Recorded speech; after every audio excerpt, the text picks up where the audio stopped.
Jeg skal lige have et skub på knæ. Ja, det er godt. Sådan. Det virker meget godt, og hjemmeplejen er meget tilfreds med den. Så det kører fint. Hvor tilfreds er du? Jeg er også fuldt ud tilfreds. Og vi kan selv bruge den også, hvis det er nødvendigt. Fordelen for Wagner, det er jo, at han er mere aktiv i selve forflytningen og er mere med og har bedre styr på det. Og vi allerede ved første afprøvning oplevede vi, at han blev mere aktiv og brugte hans mavemuskler og selv satte bevægelsen i gang. I stedet for, at der lige kommer 2 hjælpere og lige vupti hjælper benene ind i seng, og så bliver man jo bare lige svinget rundt. Så han er meget mere med. Og så skal den ind under den lår også. Når vi har gæster, og så jeg kommer i seng med 9-10, men så når vi har gæster, så kan det jo godt trække lidt ud. Så gør konen, så kan vi selv finde ud af det, og lige en enkelt gang at gøre det. Og det går meget fint også. Tidligere, der kom der 2 om aftenen, for at de skulle løfte et ben op ved, og så lige snart det, at jeg var kommet op, så kørte den ene jo igen. Så var det så, at vi fandt ud af, at det der var kommet på markedet. Jeg tror, jeg var den første, der prøvede det.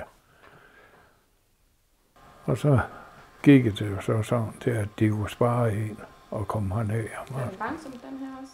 Ja, jeg synes, det er et godt stykke værktøj. Både for hjemmeplejen og for en selv. Jeg vurderer, at benløfteren er et meget anvendeligt hjælpemiddel, både for hjælperne, for borgerne og også for økonomien for Aarhus Kommune. Så ja, det er 3 i 1. Ja, og så rykker du bare den op. Ja, så. Og fat i håndtag, og så letter man. Så fik jeg sådan en ting her ved jul, som jeg er meget glad for. Det først lærte den at kende.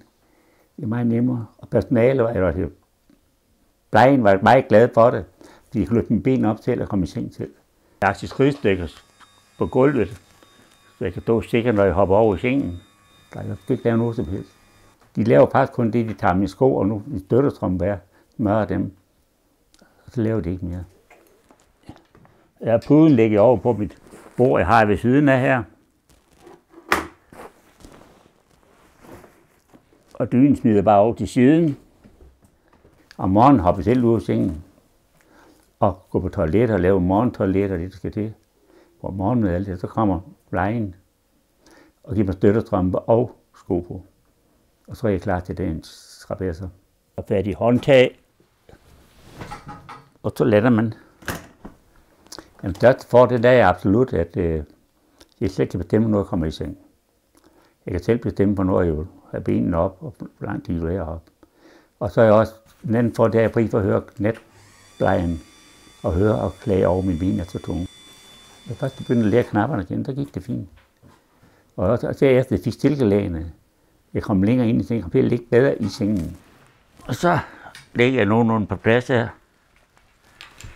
Førhen, den gamle ting her, der skulle jeg selv have vendt lidt over og skubbe sengehesten i. Den skulle jeg have i, så ville jeg komme ud af sengen og komme op på kørestolen. Det skal jeg ikke her. Nu kan jeg bare trykke på en knap og dreje den op, og så hopper jeg lige op.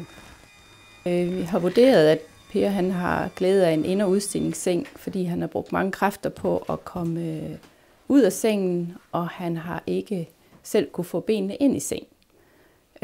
Og efter han så har fået den her, så sparer han på kræfterne, så han kan bruge dem på at gå til de forskellige aktiviteter, han skal til, og til hans træninger.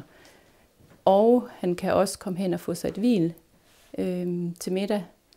Det har han ikke hvilet før, fordi så er han afhængig af, at hjælperne de skulle komme både og hjælpe ham i seng og ud af seng. Så nu har han friheden til selv at vælge, hvornår han vil tage sig et hvil. Det er en fordel for hjælperne, der kommer her og skulle hjælpe Per ind i seng. De behøver ikke at løfte benene ind.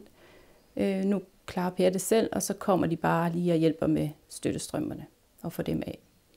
Så så vi mindsker de fysiske belastninger ved arbejdet. Fordi at Per jo selv klarer at komme i seng og ud af seng, så der skal ikke være nogen hjælper på de tidspunkter af døgnet. Så det giver jo en besparelse. Det jeg kan få dem, det er, jeg vil gerne have godnatkys og godnatsang. Det vil de altså ikke. Det kan jeg ikke få dem. Det står ikke i deres normale tid. Så det må jeg undvære. Det står ikke i jobbeskrivelsen. Nej.